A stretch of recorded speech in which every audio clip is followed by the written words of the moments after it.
Natural fruit के flavours के साथ फ्रूट मिल्क कैंडीज़ बनाएंगे जो सबको बहुत ही ज़्यादा पसंद आएगी और सबसे ज़्यादा छोटे बच्चों को तो फेवरेट हो जाने वाली है।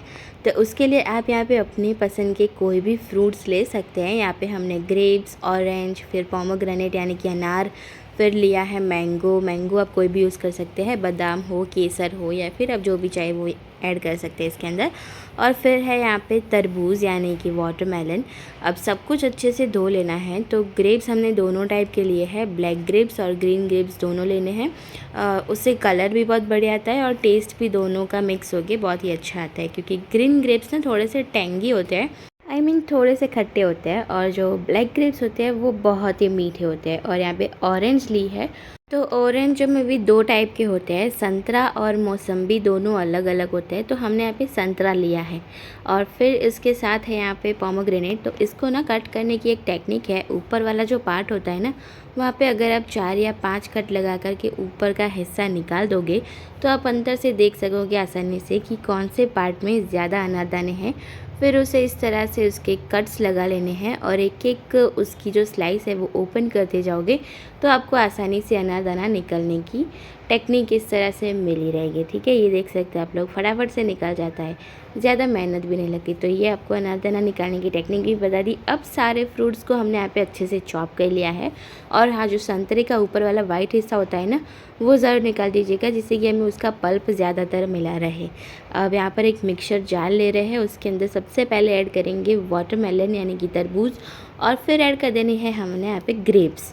तो ग्रेप्स हम यहाँ पे कोई क्वांटिटी अनुसार नहीं ले रहे हैं, बस अपने स्वाद के अनुसार सारे फ्रूट्स ऐड कर दीजिए। ज़्यादा मात्रा में हम वाटरमेलन रखेंगे क्योंकि इसके अंदर पानी की मात्रा बहुत ज़्यादा होती है। तो हम इसके अंदर कोई एक्स्ट्रा पानी ऐड नहीं करने वाले हैं, सिर्फ वही जो फ्रूट में से रिलीज़ होगा वही पानी हम इसके अंदर रखेंगे। अब इसके अंदर हमने मैंगो भी डाल दिया है और इसको अच्छे से क्रश कर लेंगे। अब आप लोग सोच रहे होंगे कि हमने इसके अंदर अनारदाना और ऑरेंज है वो ऐड क्यों नहीं किया, क्योंकि हम यहाँ पे ना ऑरेंज का जो पल्प है ना वो थोड़ा सा इसके अंदर चंक्स है इस तरह से रखना चाहते हैं, क्योंकि उसके अंदर आपने देखा होगा ऑरेंज एकदम पल्पी होता है। तो थोड़ा सा उसको बाद में क्रश करेंगे ना तो उसका पल्प जो है वो बना रहेगा अंदर। ठीक है, उसका जो कैंडी है उसके अंदर। अब इसके अंदर दोनों ऐड कर देना है। थोड़ा सा चर्न करने के बाद फिर इसके अंदर 3 चम्मच हमने शक्कर ऐड करी है। ज़्यादा शक्कर नहीं ऐड करें क्योंकि ऑलरेडी सारे फ्रूट्स जो है वो स्वीट है, तो हम इसकी नेचुरल स्वीटनेस ही रखेंगे। बचे हुए सारे फ्रूट्स ऐड कर देने हैं अब। और उसके साथ हम यहाँ पे ऐड कर रहे हैं 3 बड़े चम्मच जितना milk powder. Milk powder easily available होता है मार्केट में। और फिर उसको वापस से क्रश कर लेना है। तो आप देख सकते हैं अनारदाना डालने के बाद इसका कलर जो है वो कितना बढ़िया आ गया है ना। तो एकदम इसके अंदर ना अभी सॉफ्ट या फिर कहे तो स्मूथ इसका टेक्सचर नहीं है। तो बस वही टेक्सचर करने के लिए हम इसको छान लेंगे।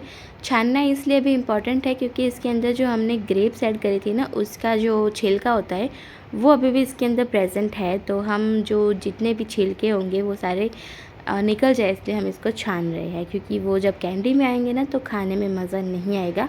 और कुछ फ्रूट्स के अंदर रेसे भी होते हैं, तो बस वो भी निकल जाने चाहिए। तो अच्छे से इसको छानने के बाद ये देखिए एकदम स्मूथ टेक्सचर हो गया ना इसका।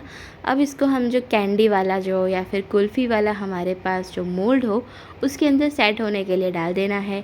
तो आप चाहे तो इसको ग्लास के अंदर भी सेट कर सकते हैं अगर आपके पास कुल्फ़ी का मोल्ड ना हो तो, या फिर इसको बोल जो होता है ना उसके अंदर भी सेट कर सकते हैं और फिर उसको आइसक्रीम के जैसे खा सकते हैं। तो अब यहाँ पे हमारा जो मिक्सचर है ना थोड़ा सा बच गया था, तो हम उसे क्या करेंगे, यहाँ पे एकदम छोटा वाला ग्लास होता है ना उसके अंदर सेट कर देंगे। वो भी एक टाइप की कुल्फ़ी हो जाएगी फिर, है ना।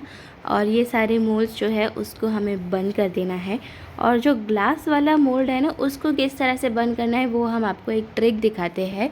तो उसी ट्रिक से कीजिएगा, बहुत ही अच्छे से सेट हो जाता है। तो सबसे पहले तो ये जो कुल्फ़ी वाला मोल्ड होता है ना वो हम बंद कर देंगे। तो इसके अंदर ना एल्यूमिनियम वाला भी अवेलेबल होता है और प्लास्टिक वाला भी अवेलेबल होता है। तो जो भी आपके पास हो तो आप यूज़ कर सकते हैं, और ना हो तो मैंने डिस्क्रिप्शन में लिंक दे दिया है, आप उस पर से ऑर्डर कर सकते हैं। और ये देखिए हमने यहाँ पे ना इसके जो ग्लास वाला था ना उसके ऊपर फॉइल लगा देना है। और फॉइल को अच्छे से सारी साइड से कवर करके फिर एक आइसक्रीम की स्टिक होती है ना वो इसके अंदर सेट कर देनी है। और एक और बात, अगर आपके पास आइसक्रीम की स्टिक ना हो तो आप इसके अंदर फोर्क भी जो यूज़ होता है ना, जो कांटा चमची होती है ना, वो इसके अंदर डाल करके इसे सेट कर सकते हैं। अब इसे हमें करीब 10 घंटे के लिए तो सेट होने देना है मिनिमम, तभी बहुत ही अच्छे से सेट होकर के कुल्फ़ी तैयार होगी, यानी कि कैंडी तैयार होगी। और ये देखिए सेट होने के बाद इसे पानी के अंदर थोड़ी देर के लिए रख दीजिएगा, जिससे ये थोड़ी सी लूज़ हो जाए, और फिर इसे रिमूव कर दीजिएगा। बहुत ही आसानी से सारी जो कैंडीज़ है वो रिमूव हो जाती है। तो तैयार है हमारी फ्रूट मिल्क कैंडीज़। अब आप लोग सोच रहे होंगे कि हमने इसके अंदर मिल्क क्यों नहीं ऐड किया, क्योंकि मिल्क अगर ऐड करते तो ऑरेंज और सारे जो सिट्रस फ्रूट्स है उसके साथ ये फट जाता ना, तो इसीलिए हमने इसके अंदर मिल्क ऐड नहीं किया है। पर मिल्क का सब्स्टिट्यूट ऑलरेडी हमारे पास अवेलेबल है, तो हम उसे तो यूज़ कर ही रहे हैं, मिल्क पाउडर। तो उससे बहुत ही अच्छा टेक्सचर भी आता है, क्रीमी टेक्सचर, और मिल्क वाला स्वाद भी आ जाता है। तो बस यही एकदम सिंपल आसान रीत थी इसे बनाने की। ज़रूर बनाइए और लाइक शेयर सब्सक्राइब कमेंट ज़रूर करके जाना। Bye bye.